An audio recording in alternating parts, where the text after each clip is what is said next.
Michelle Eam is a Korean-American ceramic artist based in Queens, New York.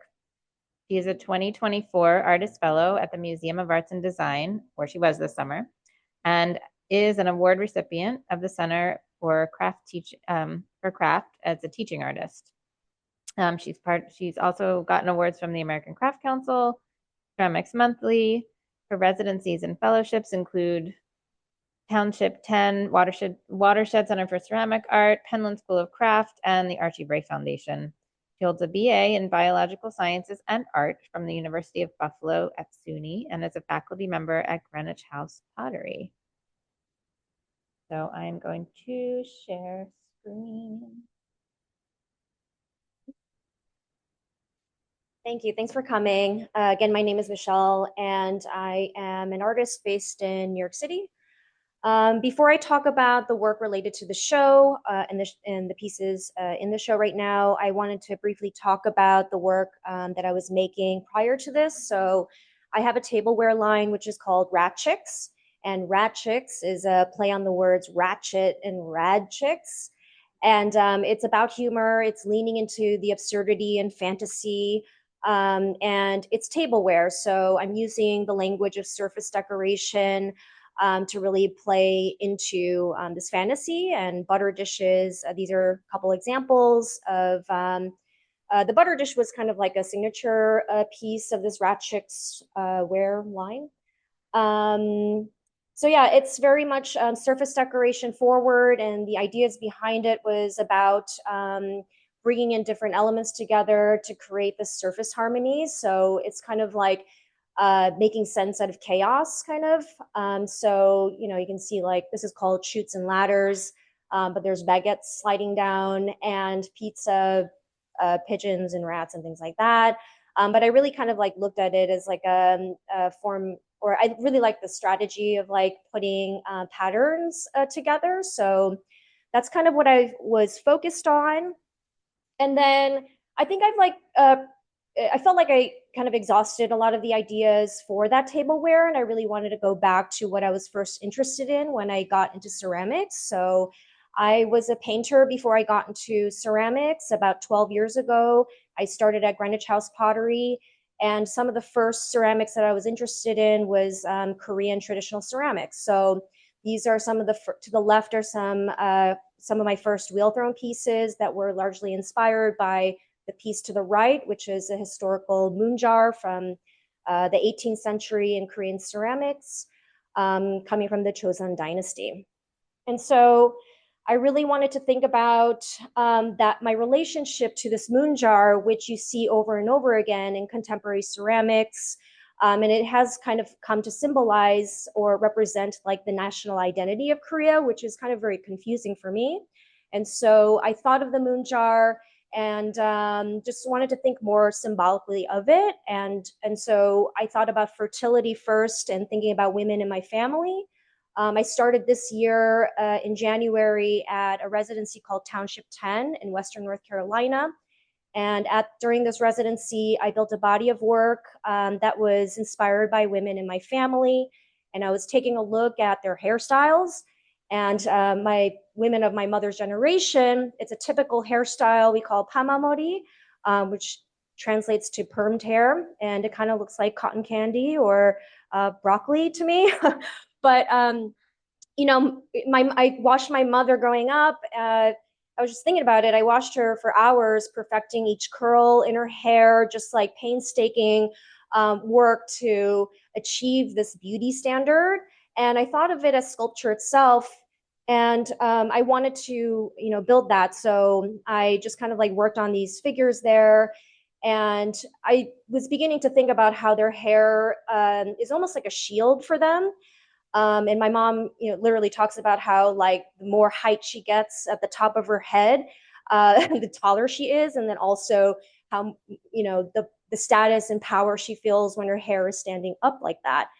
And so I was just thinking about that, but also, you know, I was also thinking about like the contrast of their inner lives and the beauty that they're trying to project, or the sense of perfection that they're putting forward. And I was thinking a lot about my aunt during this time, who unfortunately took her own life in 2011. She's someone who was very close to me. I lived in her house going to college, and she's kind of like the first person who gave me my art studio in her basement. And I think like a lot of traditional Korean parents don't really encourage making art, but she's someone who was very kind of like eccentric and really wanted to encourage that creativity in me. So yeah, so this piece is about her, and I was thinking about how, because she wore that hair too, and this is represented in a different style, and I'll talk more about the stripe motif layer. But yeah, and I was thinking about just her personal life compared to the image that she was putting forward was so in contrast with each other. So this piece is currently in exhibition at the Brooklyn Museum as part of their anniversary exhibition. And some reference photos of my aunts, and my mom, and what their hair actually looks like. And then I was also kind of thinking about my own personal history. So I was born in the US, and then I moved to Korea when I was 11, which was a huge culture shock to me. To the left is a photo of me at my goodbye party. I was living in the suburbs of Boston at the time. And then to the right is a photo of me when I started school in Korea. So I think about this contrast quite a lot. It keeps kind of, it's like a recurring theme in my life, just thinking about this. And I think going to Korea, having to wear the uniform and cutting off all my hair, and almost like this feeling of like losing part of my personal freedoms and joining this like collectivistic society, it left a huge mark on me.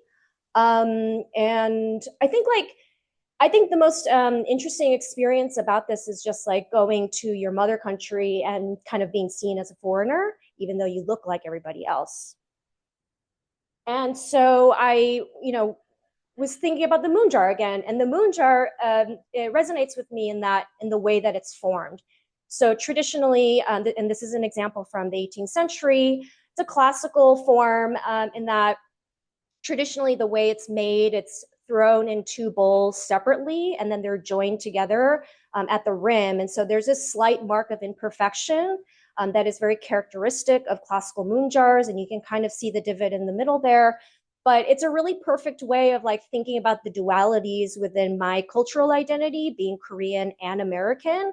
And so I kind of wanted to like think about the process of making moon jars, but I wanted to interpret them in more of a non-traditional way. So I think for me, like moon jars, they hold Confucius beliefs around like purity and restraint um, um, the hierarchy and social order. And so for me, I think it's something that's always like I felt tension with, and so I wanted to interpret it in my own way, using the language of surface decoration. But I also wanted to think of them as like more of like puzzle pieces. And so this piece in particular, there's movement in it, and I wanted to kind of think about sculpture as being a non-static. So you can see it together, and then you can also see them separated.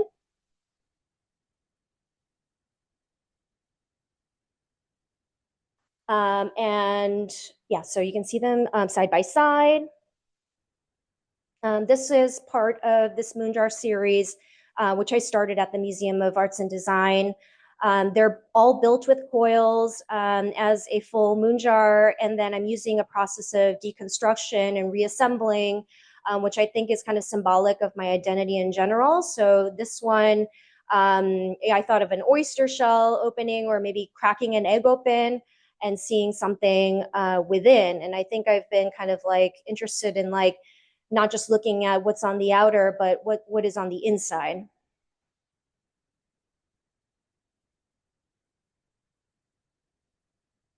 And just some inspiration that I found was in ancient Korean painting. So some of the motifs that I'm bringing from is from these paintings, and you can see this red dot and white dot, and those represent they symbolize the yin and yang philosophy.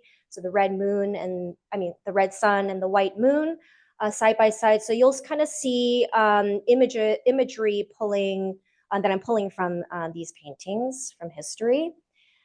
This one is in green. Well, this one is in the future of clay. It's a stacked moon jar form.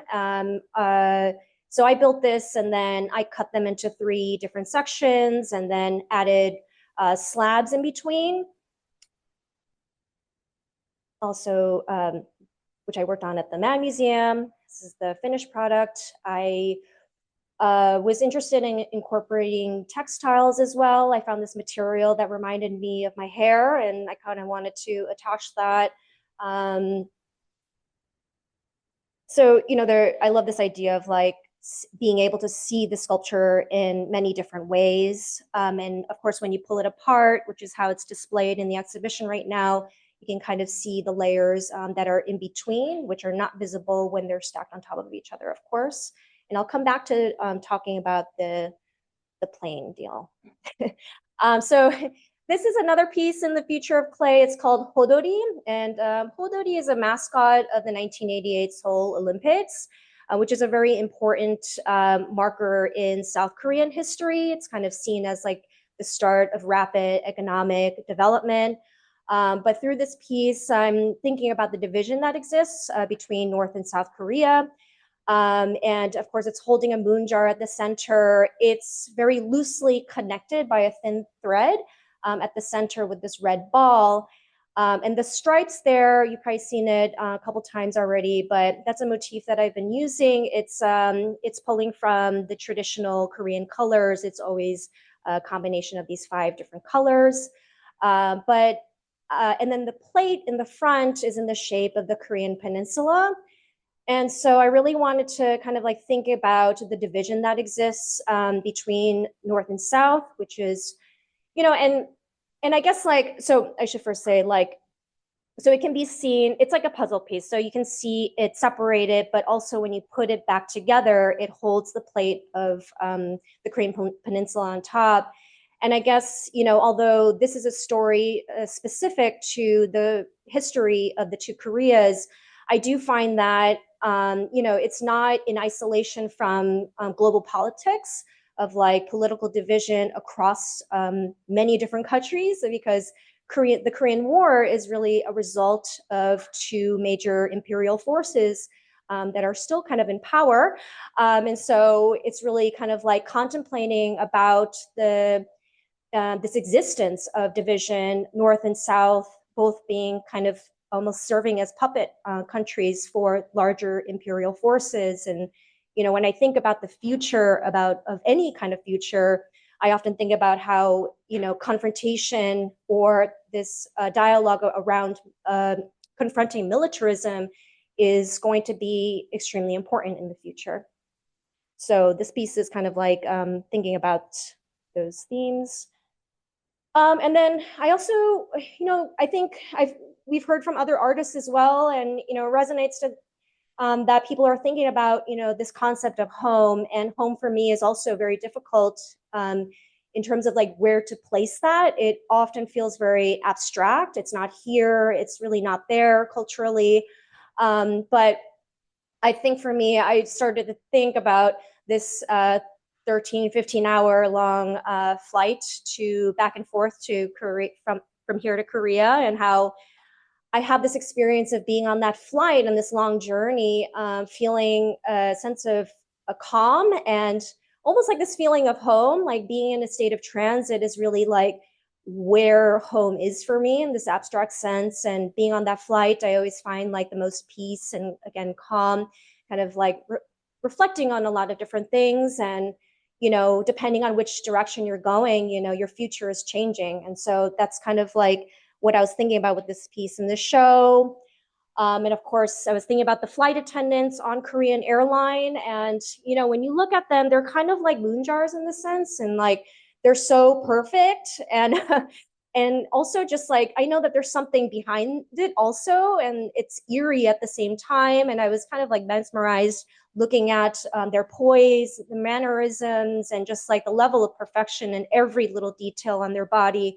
And so I was really inspired to sculpt them. So I built my first flight attendant at the Museum of Arts and Design. And it's in the show here at the Future of Clay. To talk a little bit about the process of this piece. So they're built with coils from bottom to top, and of course there's limitations with the kiln size. So they're broken into 4 different sections. Um, and this is the finished piece from the back, again with the obang, it's called obangsek, but the traditional 5 Korean colors that represent the 5 different cardinal directions. And with that iconic hairpiece that they wear as part of their uniform. And of course, this is the front. And so this piece stands at about like 46 inches tall or something like that. There's a shot from the installation downstairs, which you can see.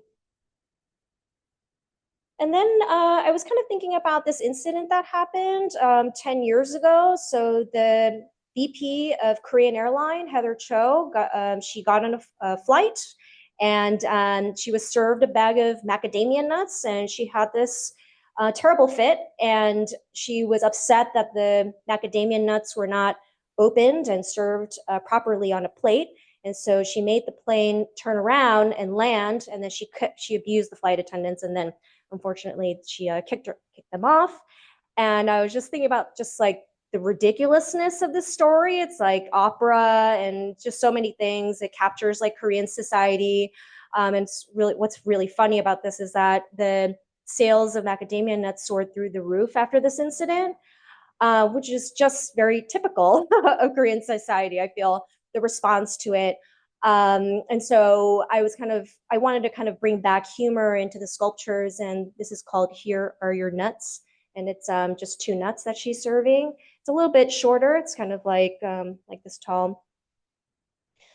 And just to share what I'm working on right now, so it's continuing with this idea of the flight attendants, and I'm more so kind of like interested in exploring women in general in like the service industry.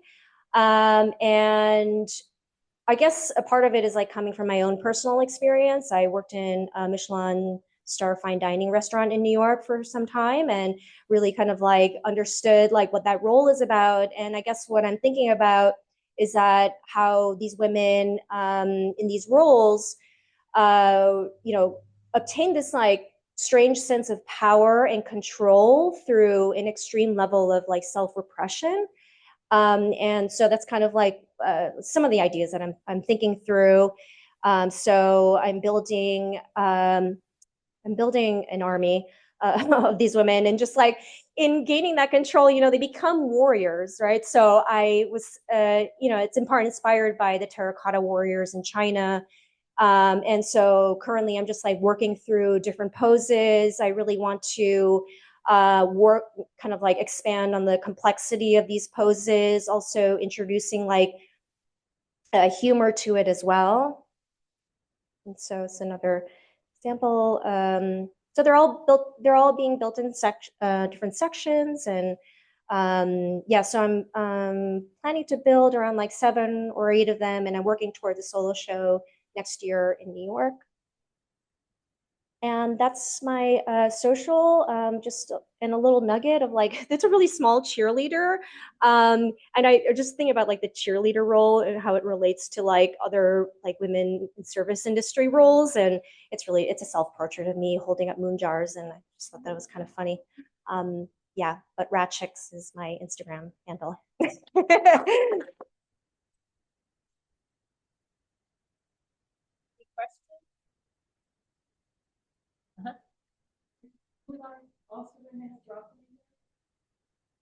Oh my God, that's such a good idea. I don't know. I don't know. I think like no, I haven't thought about that, but I think the hair piece and just like the bun and the hair just like kind of,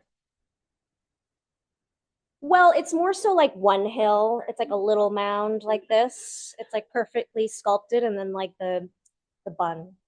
I gasped when I saw the photo of the real stewardesses. Oh yeah. Because it looks and the bow, which is, I don't know. I've been seeing the thing in the gallery for 3 months, and there they were in real life. Another. Do you think your work is interpreted by Korea? You know, that's something that I'm really curious about. I haven't shown my work in Korea, and that's something that I'm interested in. But yeah, I think that would be, yeah, just really interesting to see like what their take is on that. So. Mhm.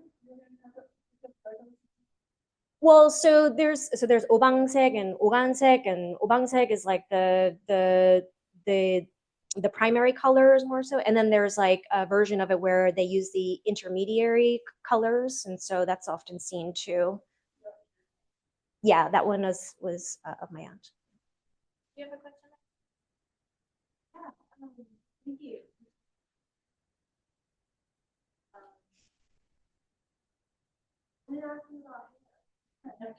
Yeah. Helmet hair, but also your own hair.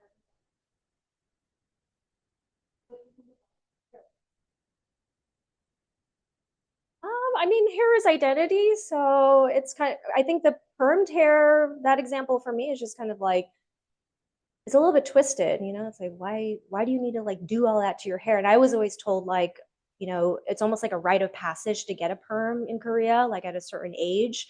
And I did get that perm, but eventually I was like, what is the point of this? But yeah, I don't know.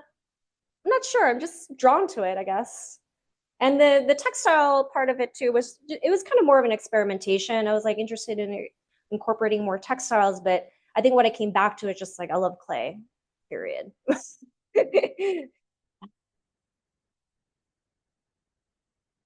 Home, uh, being on Korean airline. No. I, it's really complicated. I mean, this is obviously my physical home, but there's a part of me that I leave behind in Korea. And I feel like a lot of people have this experience. And depending on which direction I'm going, I'm kind of strategically almost like putting something behind. You know, when I go to Korea, I'm already saying I'm giving up some of my individual freedoms because it is a collectivistic society and you feel it right away. And I mean, I went to school there, and in school, the way everything is organized is about your awareness of the other person or people around you and how your actions are a reflection of the whole. But yeah.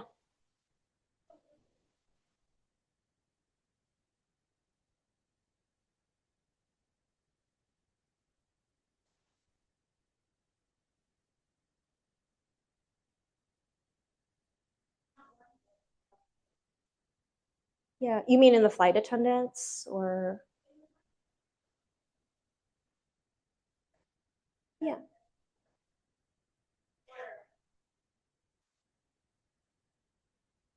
Yeah. I mean, it's like, I guess I think about the yin and yang philosophy of like, there's always going to be two parts or even multiple parts, and you just hold all of them together. And sometimes they don't really fit.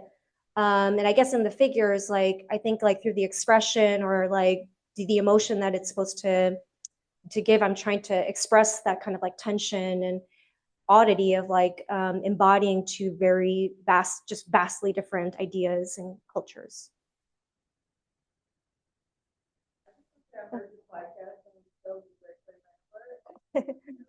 Oh, thank you. Yeah, go have a listen. Thank you. Thank you so much.